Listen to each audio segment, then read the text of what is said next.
35 menit, 15 menit presentasi, 20 menit tanya jawab.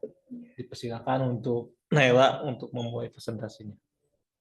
35 saja.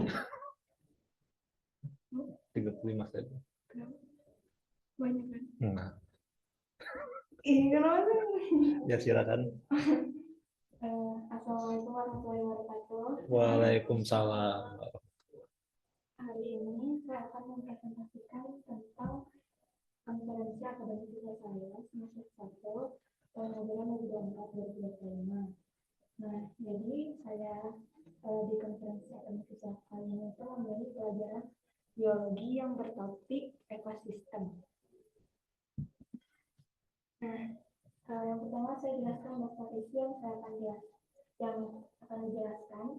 Yang pertama itu saya tadi pembukaan, terus ada pengertian ekosistem yang saya pilih dari kali ini, terus ada komponen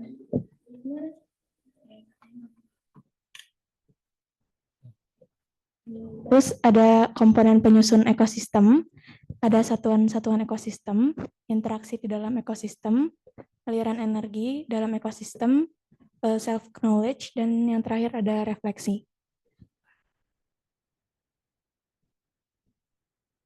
Nah, saya akan jelaskan langsung ke kenapa saya memilih pelajaran biologi.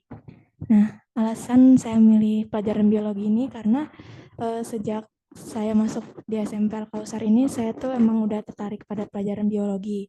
Terus di sepanjang saya mengikuti KS ini, saya pasti ada pelajaran biologi di KS. Terus juga topik biologi tentang ekosistem ini saya pilih karena membuat saya ingin memahami tentang keragaman makhluk hidup di alam serta bagaimana mereka berinteraksi satu sama lain. Karena kita tuh hidup berdampingan kan dengan makhluk hidup lainnya. Jadi kita harus banyak mengetahui tentang bagaimana makhluk hidup berinteraksi antara manusia dan makhluk hidup lainnya.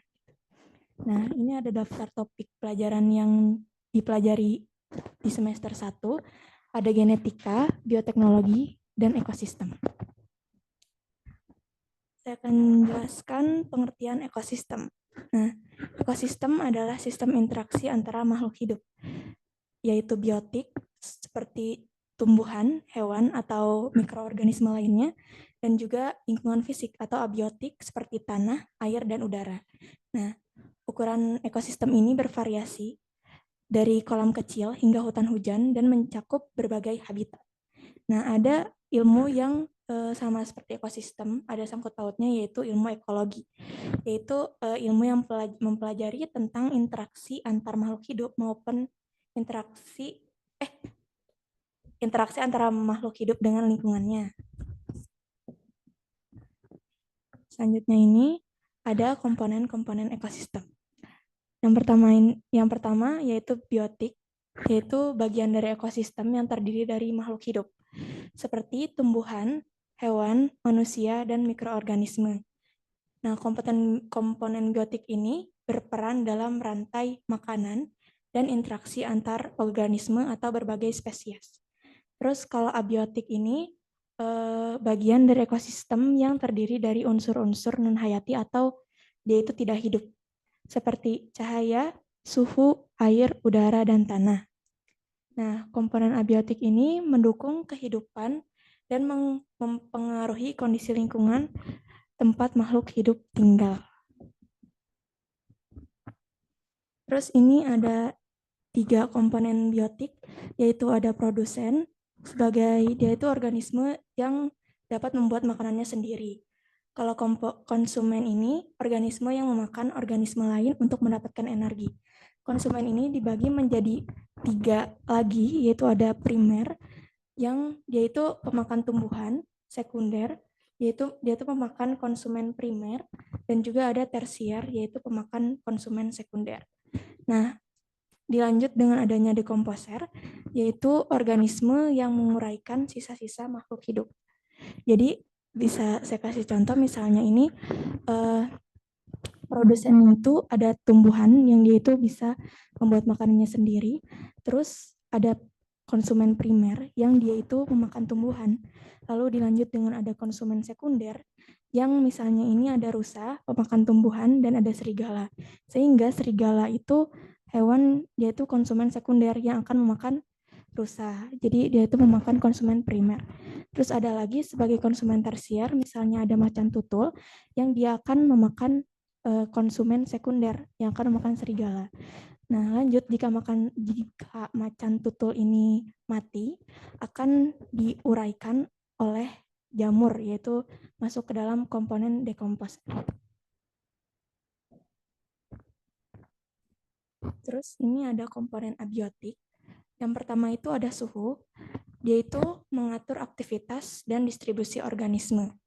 Terus ada udara, menyediakan oksigen dan karbon dioksida untuk tumbuhan dan makhluk hidup.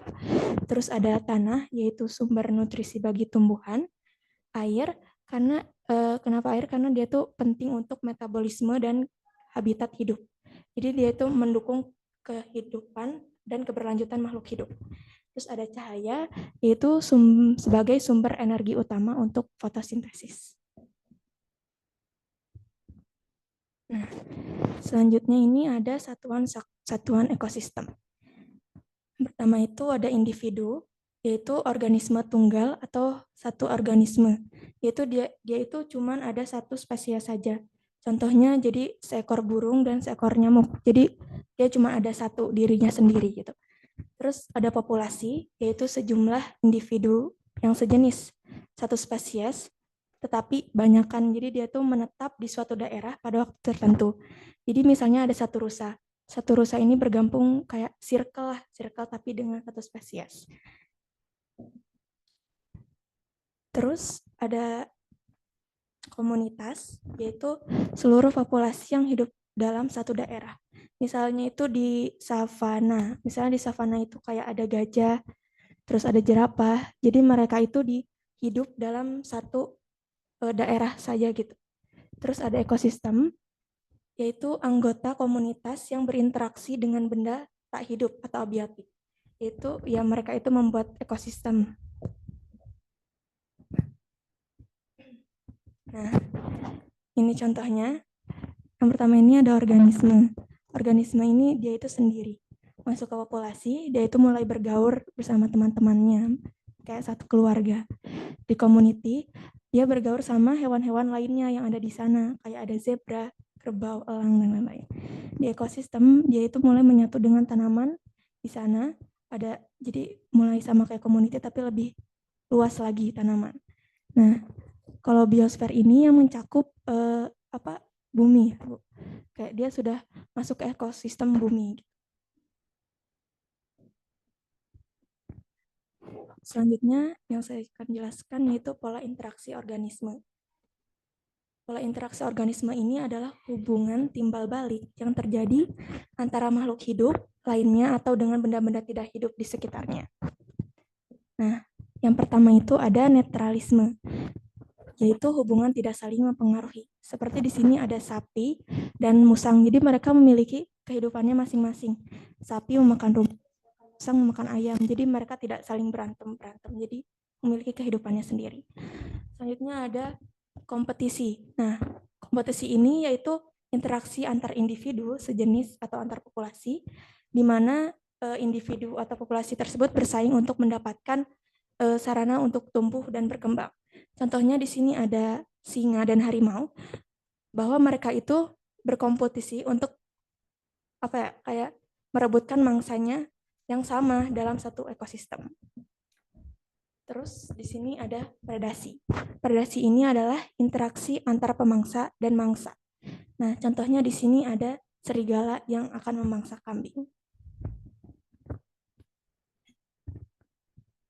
Nah, lanjut ada mutualisme, yaitu interaksi saling menguntungkan. Jadi di sini itu ada kupu-kupu dan bunga. Misalnya tuh kupu-kupu mendapatkan nektar dari bunga untuk makan. Sedangkan bunga terbantu dalam proses penyerbukan oleh kupu-kupu. Nah, ada komensalisme, yaitu interaksi ini hanya menguntungkan satu pihak saja, sedangkan pihak lain tidak diuntungkan maupun dirugikan. Contohnya ini ada ikan badut dan anemon laut.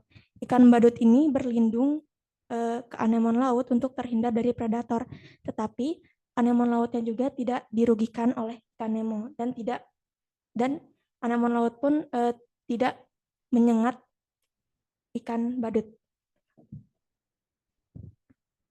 Selanjutnya ada amensalisme, yaitu interaksi organisme di mana salah satu organisme menghambat organisme lainnya. Nah, contohnya ini ada pohon pinus mengeluarkan senyawa alelopati, atau dia itu kayak senyawa yang menghambat pertumbuhan tumbuhan lain gitu.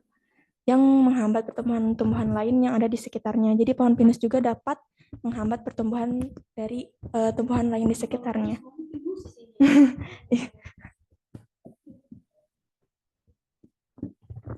Selanjutnya ini ada aliran energi ekosistem. Aliran energi ekosistem ini yaitu proses berpindahnya energi dimulai dari energi matahari sampai melalui tingkat trofik pertama yaitu produsen ke tingkat trofik kedua dan seterusnya.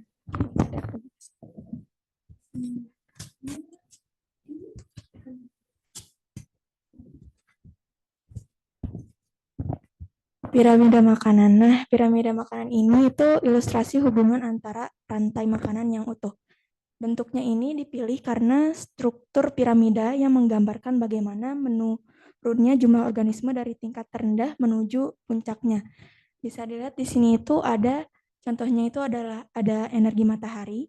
Energi matahari ini memancarkan sinarnya ke produsen. Misalnya produsennya itu ada tumbuhan, memancarkan energinya ke tumbuhan. Tumbuhan ini berkembang lalu dimakan oleh konsumen, tetapi hanya menyerap energi dari mataharinya lebih kecil. Jadi lebih ke atas itu energi dari matahari lebih kecil. Nah, gitu kira-kira. Contohnya. Selanjutnya ini ada rantai makanan. Rantai makan ini sebuah peristiwa dimakan atau memakan antara makhluk hidup dengan makhluk hidup, tetapi dia itu udah ada rangkaiannya masing-masing. Contohnya ini ada rumput sebagai produsen dimakan oleh belalang sebagai konsumen, dimakan lagi oleh katak sebagai produsen juga, terus dimakan lagi oleh ular, lalu ular dimakan oleh elang. Lalu elang jika mati akan diuraikan oleh fungi atau diuraikan oleh jamur. Di sini ada jaring-jaring makanan. Jika tadi itu rantai makanan itu cuma satu rangkaian aja. Kalau jaring-jaring makanan itu banyak gitu, banyak. Jadi kumpulan dari rantai makanan yang saling berhubungan atau timpang tindih dalam satu ekosistem. Jadi ini tuh interaksinya bisa dilihat lebih kompleks gitu. Jadi tidak hanya kelinci dimakan rubah, tapi kelinci juga dimakan burung elang, dimakan oleh ular, dimakan oleh lainnya gitu. Nah, ini saya mengaplikasikannya dengan kemarin saya pergi ke kolam untuk menganalisis ekosistem di kolam bersama teman-teman saya. Jadi di kolam ini saya menemukan banyak hewan-hewan ya, banyak ekosistem, dan juga saya menemukan jaring-jaring makanannya.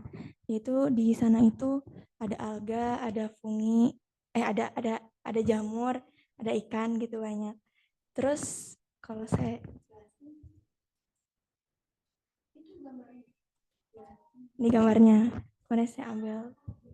Terus ini ada piramida makanannya, terus ada jaring-jaring makanannya. Terus ini juga ada saya foto kolam ikan di rumah saya.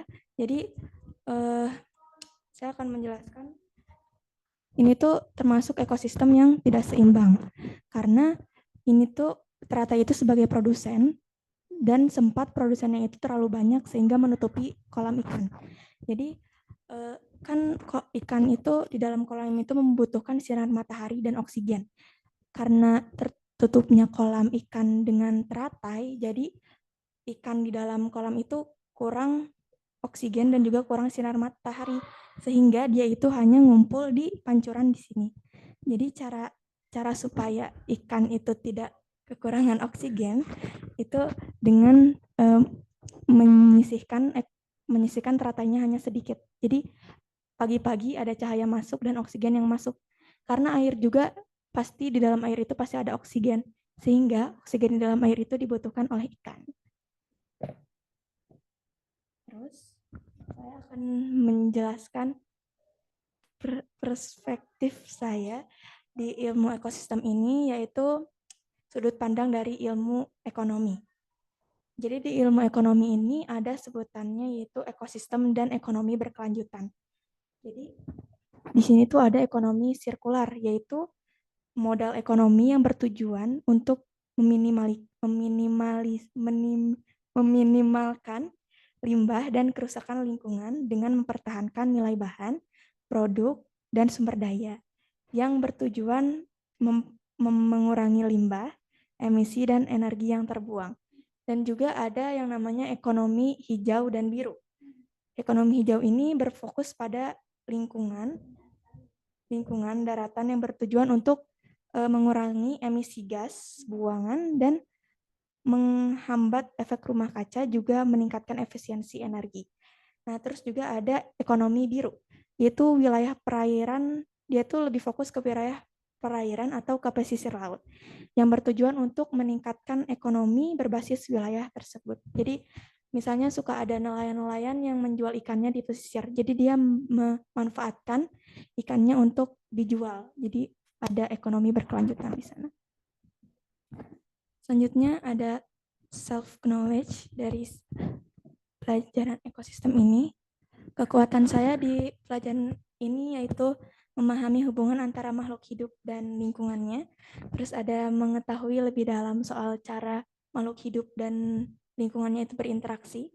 Juga mengetahui peran-peran makhluk hidup beserta cara mereka memanfaatkan alam sekitar untuk keberlangsungan dan perkembangan hidupnya. Kelemahan saya itu kadang-kadang saya tuh sering terlupa perihal pola interaksi, dan juga saya itu terkadang menjelaskannya itu agak kurang gitu, jadi kurang jelas. Juga terkadang ada beberapa istilah di biologi atau ekosistem ini yang saya kurang pahami. Tindak lanjutnya itu mungkin saya itu harus lebih banyak mempelajari dan mengeksplor lebih dalam perihal topik ekosistem ataupun topik yang ada sangkut pautnya dengan ekosistem. Juga belajar lebih serius dan terus timbul rasa ingin tahuan. Nggak ada pertanyaan. Ya, terima kasih Naila sudah mempresentasikan KS-nya dengan bagus tentang ekosistem biologi. Jadi menyadari bahwa kita tuh penting tuh antara tumbuhan, hewan, sama ekosistem yang ada di lingkungan kita. Kan kalau yang tadi ada yang sampai mati, kenapa tuh mati si ikan-ikannya? Karena kelebihan si teratainya, sehingga matahari oksigennya kurang ya. Nah, itu, makasih Naila. Selanjutnya itu sesi tanya jawab dari guru pembimbing dulu. Dipersilakan Bu Esti. Baik, Naila. Tadi Ibu lihat memang paparannya sudah sangat lengkap ya menurut Ibu. Naila juga sudah bisa mengembangkan, walaupun dalam waktu singkat ya, perspektif di bagian ekonominya ya. Kemudian apa ya tadi? Nah, yang tadi Naila gambarkan yang jaring-jaring makanan apa itu kan sebenarnya peristiwa makan dan dimakan ya di ekosistem itu, karena itu interaksi yang saling mempengaruhi itu ya. Dari jaring-jaring makanan itu nanti kita bisa mendeteksi sebenarnya kalau ada ketidakseimbangan ekosistem. Misalnya kalau di sekolah tiba-tiba banyak nyamuk, nah kira-kira apa yang terjadi? Apa nih kira-kira? Kenapa banyak nyamuk kira-kira? Kalau dari segi ekosistem. Dari segi ekosistem. Ada yang nggak makan dia kan? Iya. Ada yang nggak makan dia, misalnya apa yang nggak makan dia? Ada cicak. Lagunya cicak. Nah, misalnya cicak. Nah, kan dari jaring-jaring makanan apa lagi selain cicak? Cicak itu bukan Ikan. yang ya? Cicak serang nggak sih? Iya. Dari jentik. Jentik kan dia aktif tuh. Katak ya. Nah, katak juga. Nah, maksudnya itu kan kita bisa lihat dari telusuri jaring-jaring makanannya. Nyamuk, siapa sih yang makan nyamuk gitu kan. Nah, ini jangan-jangan ekosistemnya ada yang nggak seimbang nih. Atau bisa jadi karena faktor abiotiknya juga, entah itu cuaca atau apa, yang dia itu mungkin membuat apa tuh iklimnya tuh pas lagi membuat pertumbuhan nyamuknya tuh banyak, entah dari dia hangat kah atau lembab kah. Nah itu ya. Nah jadi kan kalau dari perspektif kesehatan juga misalkan penyakit-penyakit tertentu tuh kan juga munculnya kadang di bulan-bulan tertentu tuh. Misalnya di bulan-bulan yang ber itu yang apa musim hujan tuh muncul banyak penyakit, kasus penyakit apa misalkan flu atau apa. Nah itu kemungkinan dari faktor apanya? Ekobiotik atau abiotiknya. Abiotiknya. Nah apa contohnya misalkan? Faktor abiotiknya kayak suhu udara, Suhunya ya pas lembab ya curah hujannya tinggi. Nah itu meningkatkan perkembangan entah virus-virus, bakteri yang apa cocok di situ. Itu apalagi ya? Sama pertanyaan Ibu mungkin yang tadi ada interaksi kompetisi ya. Kompetisi itu biasa memperebutkan apa aja? Naila yang Naila tahu. itu memperebutkan yang saya tahu itu memperebutkan apa ya, makanan untuk keberlangsungan hidupnya, memperebutkan wilayah ya, untuk penduduknya juga biasanya nggak tahu kayak mungkin hewan-hewannya itu stres jadi mau aja gitu, jadi bertengkar gitu antar spesies gitu. Oke. Nah itu udah benar ya makanan. Tadi ngomong makanan, ruang, pasangan juga ya kalau di ekosistem. Nah tapi kompetisi itu dia biasanya ada syaratnya. Ya. Nah apa syaratnya Naila? Syaratnya Nah, kalau kompetisi makanan biasanya syaratnya apa? kenapa terjadi kompetisi? Syaratnya apa ya, Sehingga jadi berantem sama harimau gitu ya. Nah Apa tuh? apa syaratnya? Kira-kira kalau harimau sama siapa tadi? Sama singa tadi dia. Oh harimau. kompetisi itu tadi ya harimau sama singa. Itu memperebutkan apa? Memperebutkan makanan. Makanannya berarti syaratnya yang pertama makanannya harus gimana? Ini harus Dia harus sama tuh sumber iya, makanannya. sama Gitu kan. Misalkan yang kalau kambing sama apa? Yang makanannya sama. kambing sama sapi. Sapi Memperebutkan nah, rumput. sama-sama rumput gitu ya. Nah itu yang pertama sumber makanannya harus sama. Satu lagi. Kalau Kenapa harus berantem? Bisa aja bang. Oh, iya. Oke. Oh, nggak tahu mungkin karena kayak ada kekuatan aja. ada kekuatan. Kalau kambing sama sapi nggak sama-sama bisa, makan iya, bisa. rumput gitu kan. Apa ya? Kalau misalnya rumputnya banyak gitu kira-kira mereka kompetisi nggak? Enggak. Oh, berarti karena kalau misalnya wilayahnya terbatas. Nah, sumber dayanya terbatas. Jadi ada syaratnya. Kalau misalkan dia masih sumber dayanya banyak, nah itu dia kemungkinan netral aja masing-masing makan. Soalnya banyak apa yang Ada syaratnya. logika tuh ya. Aku under pressure. Begitu. Pertanyaan-pertanyaan di bawah tekanan terus mikirnya harus tenang tuh ya, karena sebenarnya itu sederhana kan ya, nggak sederhana nggak, kenapa berantem kan? Kan sedikit diperebutkan ya.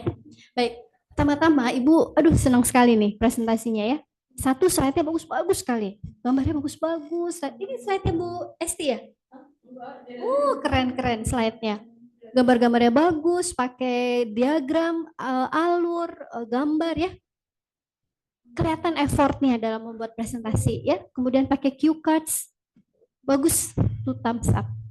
Kemudian komplit ya, penjelasannya komplit ya. komprehensif sekali, hampir semua hal. Jadi membuat ibu jadi paham sekali apa itu ekosistem, ya. Jadi untuk sebuah presentasi KAS ini exemplary work, termasuk percontohan bagus ini bisa kita jadikan contoh nanti untuk kelas-kelas bawahnya. Nah, tadi ibu mau nanya nih gambar ini. Kalau di komposer silang, apa yang terjadi? Ya, misalnya nggak ada di composers, apa yang terjadi? Nggak ada yang menguraikan dia. Ya.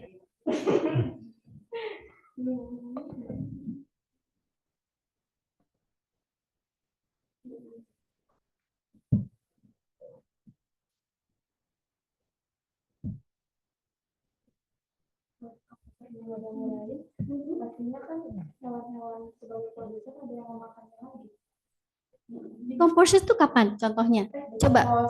Kalau misalnya decomposer nggak ada, pasti hewan-hewan yang mati itu akan dimakan lagi sama produsennya.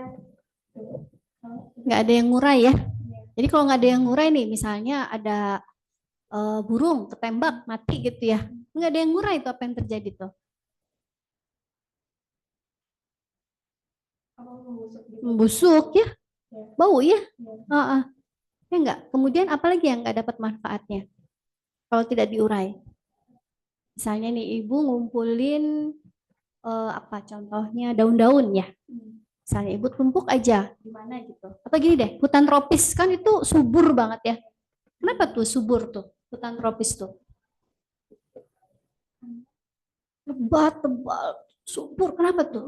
Itu fungsi decomposers tuh. Iya, karena ada itu yang ada apa sih? Apa fungsi decomposers? Mengurai kan? Nah, jadi kalau di hutan tropis tuh apa yang banyak? Pohon. Kalau daunnya jatuh, siapa yang mengurai? Yang mengurai siapa? Daun-daun. Oh, ada hewannya sih. Enggak, itu decomposer. Ya kan? Oh, jamur. Decomposer itu. Nanti kalau dia mengurai, kalau dia diurai, nanti dapat manfaat siapa? Kalau hutan tropis. Daun udah jatuh, diurai sama decomposers. Terus kalau diurai jadi apa dia? Menyuburkan sayang. Yang mendapatkan manfaatnya adalah tanah, gembur tanahnya karena diurai. Sehingga kalau decomposer silang, apa yang terjadi? Iya, dan tergeletak begitu saja sampah-sampahnya tidak terurai.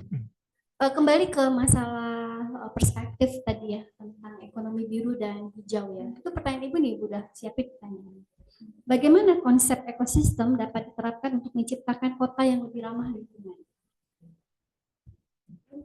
Ya, jadi ibu dulu tinggal di Bintaro ya. Bintaro itu menyebut dirinya sebagai eco living town, kota tempat hidup yang ramah lingkungan, eco living town. Ya.